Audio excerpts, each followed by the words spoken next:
Hello friends, welcome my YouTube channel. आज हम इस वीडियो में बताने वाले हैं बाल्यावस्था की प्रमुख विशेषताओं के बारे में। बाल्यावस्था में बालिका विशेषताएं होती है।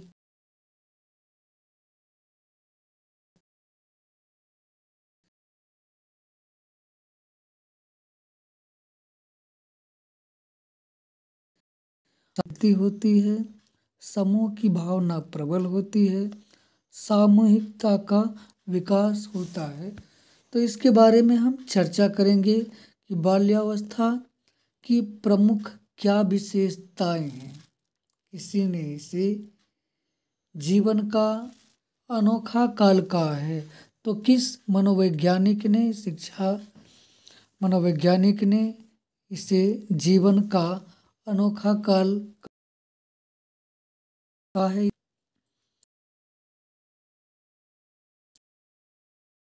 बाल्यावस्था की मुख्य विशेषताएं।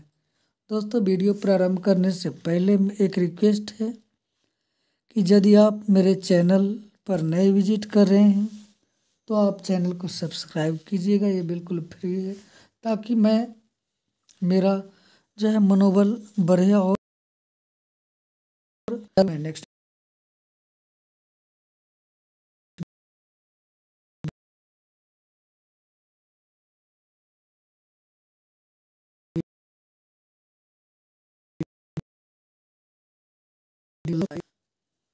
बाल्यावस्था मानव जीवन का स्वर्णिम काल होता है।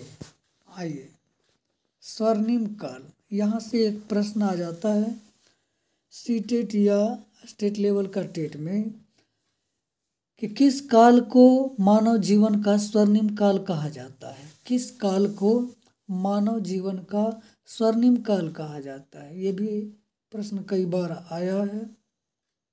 तो वहाँ ऑप्शन दे देंगे शैशवा, बाल्या, किशोरा, प्रौढ़ा, या अन्य 4 ऑप्शन दे देंगे। तो उसमें से आपको चॉइस करना पड़ेगा। दोस्तों, जितने भी सीटेट, बीटेट या स्टेट लेवल के क्वेश्चन होते हैं या पूरा बीएड डीएलएड शिक्षा मनोविज्ञान या पर ही आधारित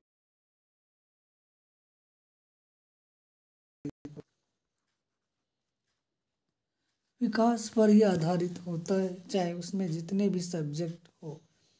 मैथ्स में भी पैडागोगी के रूप में क्या होता है कि इसमें समावेश होता है शिक्षा मनोविज्ञान का, और जिसको हम पैडागोगी कहते हैं। बालक से जोड़कर व्यवहारिक आधारित प्रश्न रहता है। तो आइए हम जानते हैं। सबसे पहले ब्लेयर जोन्स के अनुसार आइए जानते हैं।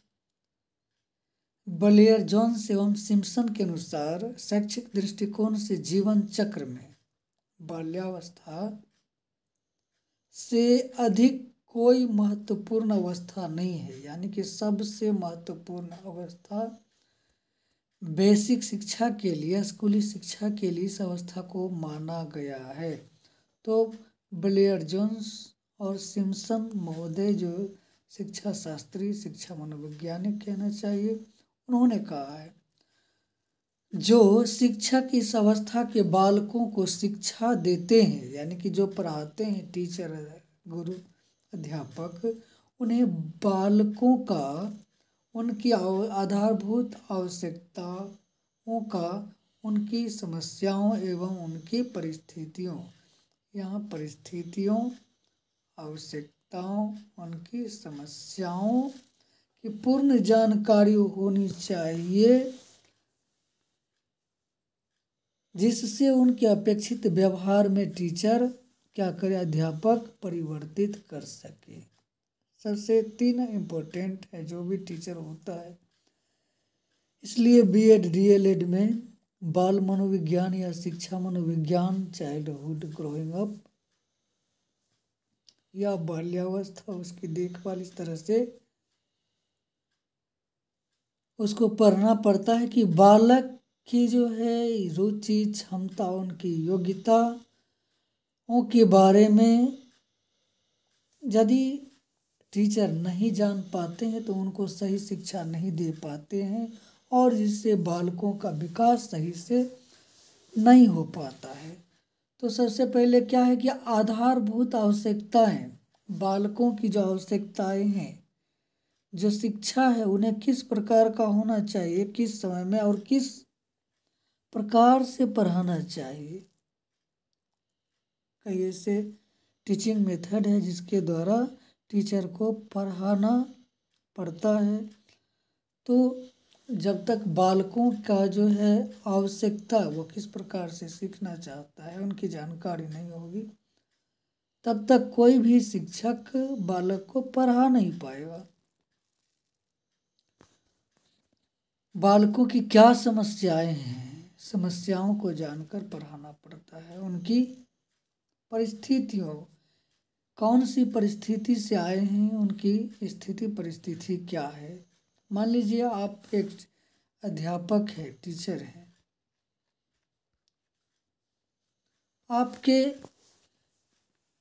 आप क्लास ले रहे हैं, सारे बच्चे आए हैं, कोई बच्चे देर से आता है, रोज आता है देर से, तो क्या करेंगे, उन्हें आप क्लास इन नहीं करने देंगे, डांटेंगे, या फिर उनको पनिश। ये व्यवहार कम को क्या करना चाहिए इस परिस्थिति में, यदि रोज वह आता है। यहाँ से भी इसी को पैडागोगी या वो शिक्षा मनोविज्ञान का वो जो है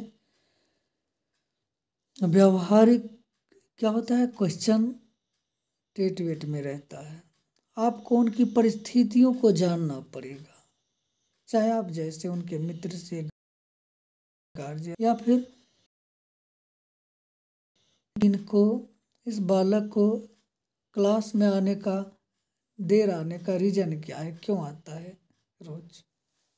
कहीं ये हार्ड वर्क करके तो नहीं आता है, कहीं अर्निंग करके तो नहीं आता है, परिस्थिति घर की खराब हो। तो बालकों को भी माता पिता अपने कार्यों में लगा लेते हैं कि पढ़ाई हो ही जाएगा, लेकिन पहले ये काम करके जाओ। या फिर कहीं वह गलत संगत के कारण तो लेट नहीं आता है, चाहे खेलने कूदने में तो समय लगा करके नहीं आता है। तो जब तक आप उनकी परिस्थितियों को नहीं जान पाएंगे, तब तक उनको आप पढ़ा नहीं पाएंगे। और बालक के व्यवहार में परिवर्तन नहीं हो सकता, वह शिक्षा ग्रहण नहीं कर सकता। इसलिए आपको सबसे पहले उनकी परिस्थितियों को समझना पड़ता है, जानना पड़ता है, उनकी समस्या क्या है, परिस्थिति क्या है, आवश्यकता क्या है। फर्स्ट नीड तो एजुकेशन है, बट क्यों लेट आता है, देर से क्यों आता है। आइए जानते हैं। Coal and brush, Colgate and brush. सुबह सुबह आप माउथ वॉश करते हैं कोलगेट ब्रश से, तो ऐसा ही नाम ये शैक्षिक शिक्षा मनोवैज्ञानिक कहना चाहिए। मनोवैज्ञानिक कोल व ब्रूस पाश्चात्य मनोवैज्ञानिक हैं। तो इन्होंने क्या कहा है, coal and Bruce, coal and Bruce, इन्होंने कहा है कि बाल्यावस्था को जीवन का अनोखा काल, कोल एंड ब्रूस ने बाल्यावस्था को जीवन का अनोखा काल कहा है। वहां था स्वर्णिम काल, यहाँ है अनोखा काल।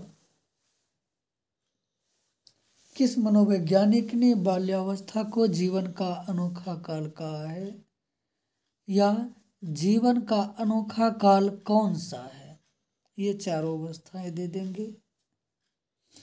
वहां से आपको सही जो है आंसर में टिक लगाना है या उसको घेरना है, या किस मनोवैज्ञानिक ने बाल्यावस्था को जीवन का अनोखा काल कहा है। तो आपको ये वैज्ञानिक का नाम आए तो coal and brush, coal and Bruce, या किस काल को कहा है तो बाल्यावस्था, बाल्यावस्था को जीवन का अनोखा काल कहा है। इस अवस्था में क्या होता है, शारीरिक मानसिक स्थिरता, जो पहले चंचलता छोटे बच्चों में होती है, उसमें वह स्थिरता आने लगता है। तो आइए जानते हैं क्या किस प्रकार से स्थिरता आती है। 6 वर्ष के बाद की आयु के बाद बालकों के शारीरिक और मानसिक विकास में स्थिरता आ जाती है। शारीरिक विकास भी मजबूती को दृढ़ता प्रदान होने लगता है और मानसिक सोच में या विचार में भी स्थिरता आ जाती है। वह स्थिरता उसकी शारीरिक मानसिक शक्तियों को दृढ़ता प्रदान करती है, शक्ति प्रदान करती है। अब नेक्स्ट क्या है कि रॉस महोदय ने इसके विषय में क्या कहा है कि बाल्यावस्था को मिथ्या परिपक्वता का काल बताते हुए लिखा। यहाँ भी प्रश्न है कि मिथ्या परिपक्वता का काल किसे कहा है, किस मनोवैज्ञानिक ने बाल्यावस्था को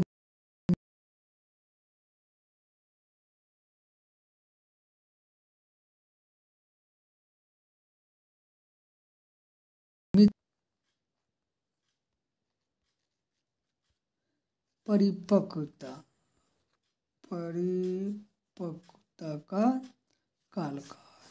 तो यहाँ रॉस महोदय का नाम है। कई मनोवैज्ञानिक ऑप्शन में होंगे 4 या कोई नहीं, लास्ट में इस तरह से होता है। तो रॉस महोदय ने कहा बाल्यावस्था को मिथ्या परिपक्वता का काल।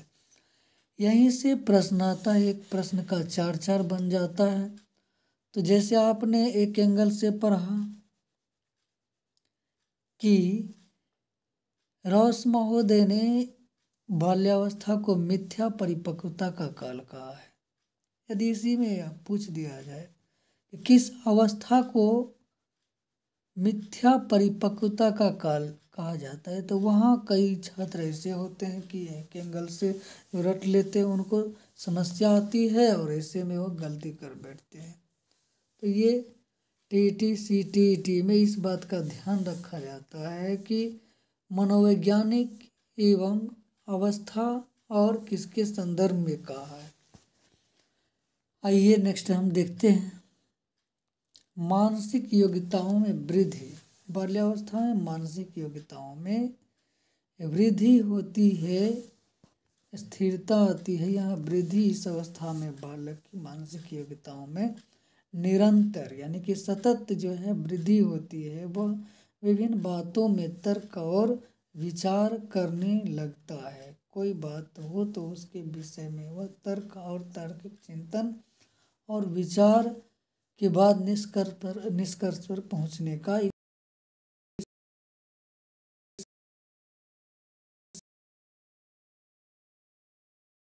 हो जाते हैं।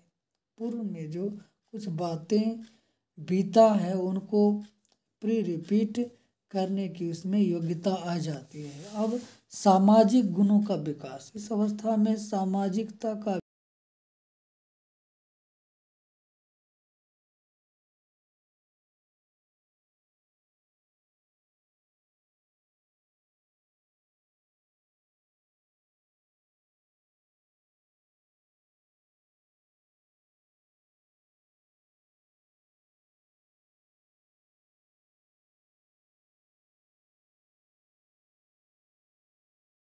है कि नैतिक गुणों का विकास।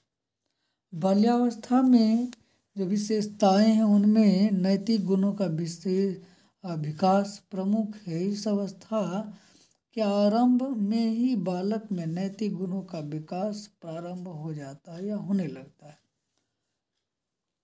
है। स्ट्रिंग एक मनोवैज्ञानिक हुए। यहाँ भी जितने ही मनोवैज्ञानिक है उनका नाम आपको स्मरण और क्या कहा है ये रखना जरूरी हो जाता है।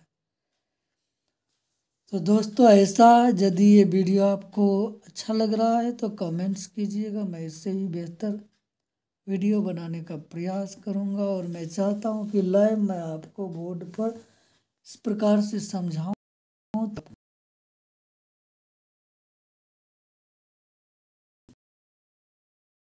को जो तो आइए जानते हैं कि स्ट्रिंग महोदय ने नैतिक गुणों का विकास के बारे में क्या कहा है। 6, 7 और 8 वर्ष के, इसमें 3 वर्ष की बात की है। 6 वर्ष, 7 वर्ष और 8 वर्ष के बालकों में अच्छे बुरे के व्यवहार, ईमानदारी।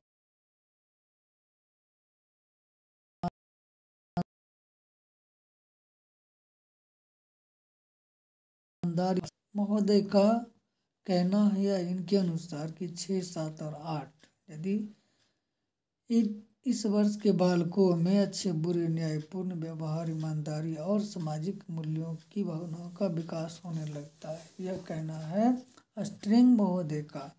ऐसा भी हो सकता है कि 6, 7 और 8 वर्ष के बालकों में जो अच्छे बुरे विचार का जो है विकास होता है, किस मनोवैज्ञानिक ने कहा है या किसने कहा है या किसका यह कथन है या किसके अनुसार है, ऐसा क्वेश्चन आ सकता है। अब संवेगों का दमन, इमोशन, इस अवस्था में क्या होता है, संवेगों का दमन या संवेगों पर अधिकार जो है बालकों में रखना पड़ता है। अच्छी बुरी भावनाओं में अंतर करना, वह जान जाता है कि अच्छा क्या है, बुरा क्या है। इन भावनाओं से बचने का वह प्रयास करता है। तो इसमें क्या होता है कि गार्जियन या जो माता पिता को पसंद नहीं हो है और माता पिता का इतना दबाव होता है कि कहीं न कहीं इस अवस्था में इन संवेगों का दमन हो जाता है। नेक्स्ट है निरुद्देश्य घूमने की प्रवृत्ति। इस अवस्था में क्या होता है कि बिना उद्देश्य का भी बालक इधर उधर घूमता है, भटकता है। इस तरह से इस अवस्था में घूमने की प्रवृत्ति बड़ी तीव्र होती है। निरुद्देश्य घूमने की प्रवृत्ति बाल्यावस्था में होती है। ये सब विशेषताएं जो है दोस्तों इस अवस्था में होती है। दोस्तों मेरे चैनल पर आप नए हैं तो जो है आप सब्सक्राइब कीजिएगा, बेल आइकन को ज़रूर दबा दीजिएगा, जिससे मेरा जो है नेक्स्ट वीडियो जो मैं अपलोड करूं तो सबसे पहले आप तक जो है ये मैसेज आया और ये मेरा आत्मविश्वास करूंगा। दोस्तों वीडियो को लाइक कीजिएगा, यदि कोई इसमें आपका सुझाव हो या इस तरह से आपके हित का हो वीडियो तो कमेंट्स ज़रूर कीजिएगा। तो इसके साथ आइए मिलते हैं नेक्स्ट वीडियो में।